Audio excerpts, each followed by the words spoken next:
माई, फोनवरून मला काही गोष्टी कळत होत्या, पण त्या इतक्या गंभीर असतील हे इथं आल्यावर मला कळलं. खरंच सगळं सगळं धीराने घेतलं बघा तुम्ही. असं तुला वाटतंय? मोनिका जेव्हा बाळण झाली ना आणि कोमात गेली, माझ्या अंगातलं सगळं त्राणच गेलं होतं. खूप घाबरले होते मी. पण त्याच वेळेला माझ्या डोळ्यासमोर अलका, विक्रांत, आपली गीता सगळ्यांचे चेहरे आले आणि म्हटलं मी जर अशी हतबल होऊन बसले तर यांचं काय होईल. पण देवाच्या दयेने सगळं चांगलं झालं रे बाबा. पण त्याच वेळेला मला तुझी खूप आठवण आली मधू. माई, सदा दादा मला नेहमी सांगायचा, संकट आली ना की तुझ्या वहिनीच्या अंगात 10 हत्तींचं बळ संचारतं. ते कुठून कसं येतं ते तिचं तिला ठाऊक. आता बघ ना, आताही सगळं तसंच झालंय. झालं खरं, पण मधू आता नाही रे झेपत. स्वतःला सांभाळ, पुढे नको काही बोलूस. एक गोष्ट लक्षात ठेव माई, तू या घराचा पाया आहेस, आधारस्तंभ आहेस. संकट आली ना की तुझ्यात हत्तींचं बळ येतं, पण ती गेल्यानंतर तू अशी कोलमडून का पडतेस? उपचार जरी डॉक्टर करीत असला तरी रुग्णाला बरं करतो तो देव. त्या देवाची कृपादृष्टी आपल्या घरावर आहे माई. आता सगळं चांगलं होणार आहे, कशाचीही काळजी करायची नाही. माई, झालं ते झालं, आता आपण चांगला विचार करूया ना. तुला सांगतो, आता पतवंडांशी खेळताना आपल्याला वेळ सुद्धा अपुरा पडेल बघ. चला दुकानावर जाऊन येतो. नानू असतो ना तिथे, बघायला हवं मला. काय काळजी करू नको, देवा काळजी, सगळं चांगलं होणार बघ माई.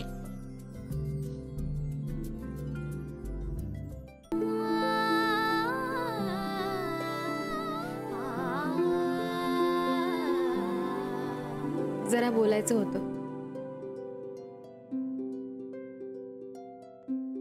सिरियस आहे. काय झालं? मी खूप गोंधळले आणि अचानक दडपण आल्यासारखं वाटतंय. आजी म्हणत होती काल विवाह मंडळातून फोन होता, स्थळाचं काय झालं म्हणून. अच्छा, पण तुम्ही तर भेटताय ना आणि तुमचं बोलणंही सुरू आहे. पण मला आणखी वेळ हवाय. मग सलील वेळ देत नाहीये का तुला? नाही, तो तर म्हणतोय तुला हवा तितका वेळ घे. मग प्रॉब्लेम कुठे आहे? प्रॉब्लेम वेळेचाच आहे विक्रांत. मला या गोष्टीची भीती वाटतेय की त्याने दिलेल्या वेळानंतर सुद्धा माझा नकार असला तर. तो खूप खूप समजून घेतोय मला, पण या समजूतदारपणानंतर सुद्धा मला त्याला होकार द्यावासा नाही वाटला तर. हा, म्हणजे असं होऊच शकतं. आणि वेळ हा तो विचार करायलाच दिलेला असतो ना. पण हे माझ्या बाजूने झालं विक्रांत. त्याच्या बाजूने काय? इतका वेळ थांबल्यानंतरही त्याला नकार मिळाला तर. आणि तो माझ्यासाठी कितीतरी चांगली स्थळं नाकारत असेल, आणि माझ्या नकारानंतर त्याचं काय? Excuse me sir, Monica ma'am बोलावतात. आलोच.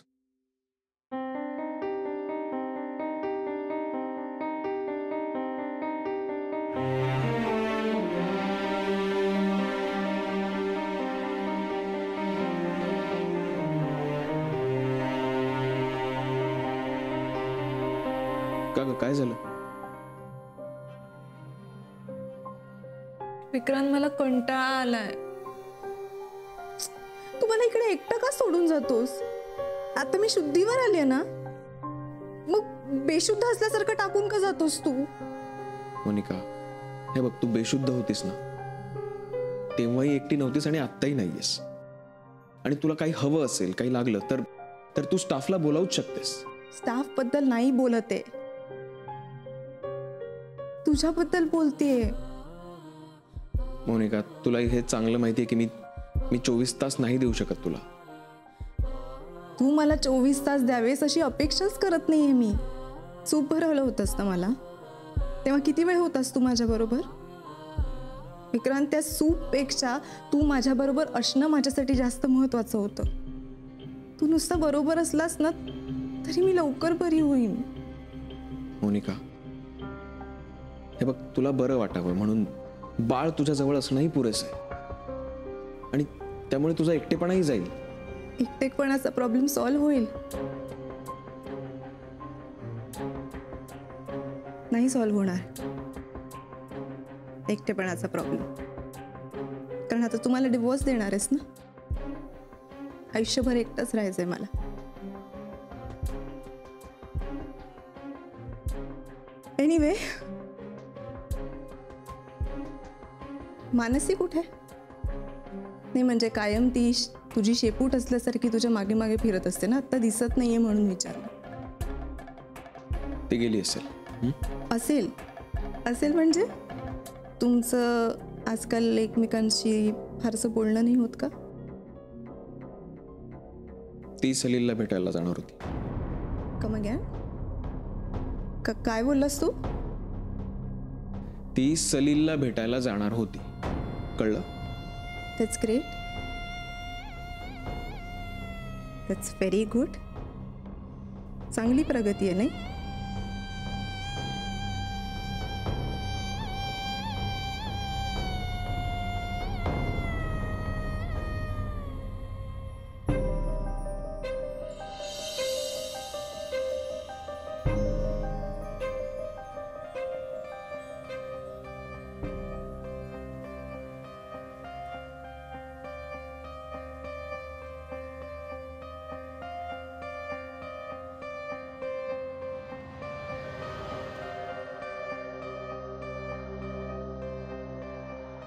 मानसी, तू इथे काय करतेस? मी घरी जाण्यासाठी रिक्षाची वाट बघतेय. अगं पण तू सलीलला भेटणार होतीस ना. अरे त्याची मीटिंग लांबली म्हणून तो म्हणाला काही थांबू नको माझी वाट बघत. ओ तू सोडशील मला? नाही. का? तू माझी मैत्रीण आणि कलिग आहेस, असं कसं सोडू तुला? हा पण तू जर घरी सोड म्हणालीस तर सोडू शकतो. क्रांत,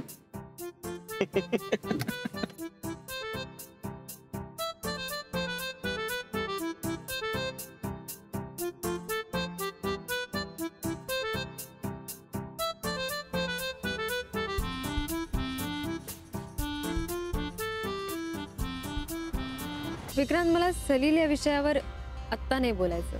का? काय झालं? काय नाही, झाल्या आमच्या गप्पा. झालं. तू तुझ्या आयुष्याचा विचार कर, ओके? मोनिका, बाळ, आजी, आजोबा या सगळ्यांची काळजी घ्यायला आम्ही आहोत. मग असं परक का करतोयस तू मला? मानसी, मला लागलं तुझं असं पटकन बोलणं.